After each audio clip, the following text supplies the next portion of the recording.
Hi guys, আজকে আমাদের pasta হচ্ছে বাড়িতে। তো দুপুরবেলা ভাত না হয়ে আজকে আমাদের পাস্তা হচ্ছে দুপুরে। দেখো এখন আমি নাড়ছি। পাস্তার মশলা দিয়ে দিচ্ছি এখন।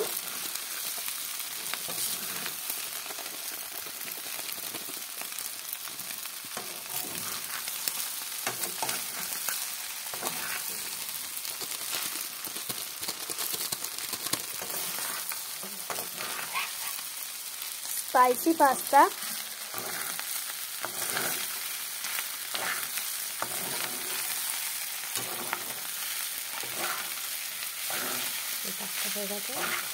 তো দেখো আমাদের এখন পাস্তাটা হয়েই এসেছে। পাস্তা মশলাটা দিয়েছি, একটু নাড়াচাড়া করলেই পাস্তা আমাদের রেডি হয়ে যাবে।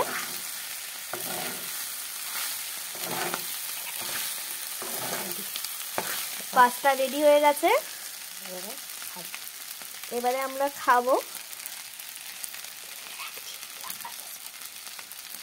এখানেই আমি আমার ব্লগটা শেষ করছি।